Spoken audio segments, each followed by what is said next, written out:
Since the inception of the Federal Reserve in 1913, the assets of this semi-public organization have been growing steadily, but not anymore. In 2008, the Fed had just over $1 trillion in assets, and right now is over $3.9 trillion.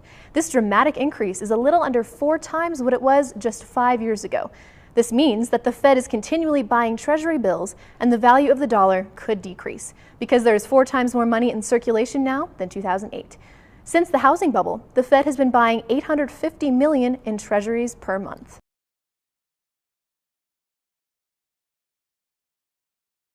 Technology has revolutionized how businesses run, but now it is changing more than just commerce. Wow, it's amazing what phones can do these days. What's even more incredible is how we are adapting to these changes. Recent studies at Harvard has proven that the brain is changing due to the internet and technology. Researchers have found that we are starting to outsource certain responsibilities of our memories to computers, termed the Google effect, which is the alteration of the neuroplasticity in our brains. Linda Lockwood explains further. That neuroplasticity actually represents forming pathways in the brain that are associated with new learning.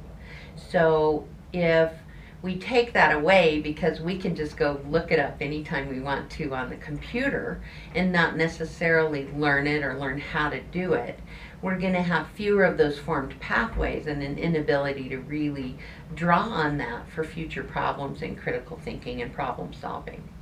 The major area in the brain that is changing is the hippocampus, which is responsible for the consolidation of new information or short-term memory. The loss of the hippocampus literally means that you're living in a moment-by-moment environment where everything is new and you're not encoding any incidences that have happened at all. These changes are not necessarily bad. New technology has always been the catalyst for human evolution, but the outcome just depends on how we adapt. There is a net benefit to technology if we use it right.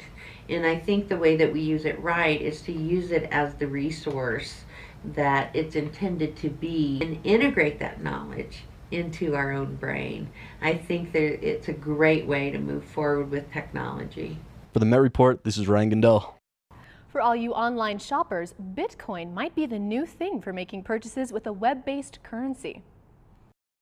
If you would have invested $100 in Bitcoins in 2009, that investment would be worth more than $20,000 today. Innovative programming and good marketing has made Bitcoin the first widely recognized cryptocurrency. Overstock has been accepting it for a little while now. They just hit $1 million worth of transactions in Bitcoin, and they're averaging somewhere between $20,000 and $30,000 in transactions with Bitcoin a day. There are many benefits to cryptocurrency other than minimizing inefficiencies, including cheaper processing costs. A lot of businesses like Overstock are concerned with the transaction fees associated with processing transactions, and so if you can process these transactions more cheaply, then that's going to enable a greater amount of trade. With people being very upset about the current banking system, cryptocurrency could be the next big thing. Kind of skeptical in the long run success of Bitcoin, but I think that this idea of processing payments in a decentralized way really could be a game changer for payment systems more broadly. To some extent the future is unknown and unknowable, but I think it's on the horizon, yeah. As the conflict in Syria continues, there has been a switch in traditional political viewpoints along with the Democratic push to take military actions.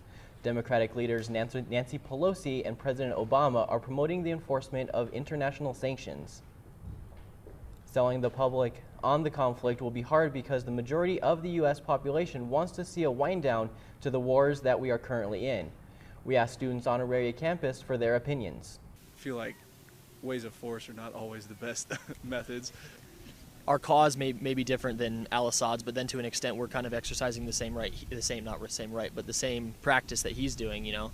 He's showing his force to the world and to his people, you know. Whether our reason for doing that is different or not, it's all kind of the same. By just chemical weapons. The regime was killing civilians a long time before that. You know, what makes death worse than death? When we go in and just use force to mitigate something that's violent, that doesn't make a lot of sense to me. Although President Obama has the deciding power to attack, he has been seeking the approval of Congress.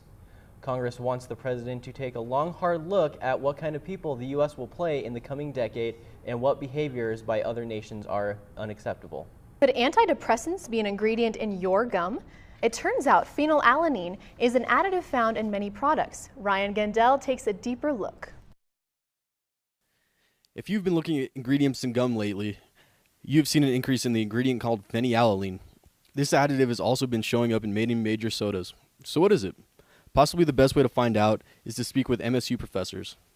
We spoke with Dr. Mark Mazurek, an assistant professor of biology, and Dr. Andrew James Boneham, an assistant professor of chemistry, about this issue. That NutraSweet is partially made of phenylalanine, and that's been added to the food as a sweetener, not obviously as a nutrient. But the amounts they add are less than the amount of you would get from just the protein in the food in almost every case, except for like a diet soda.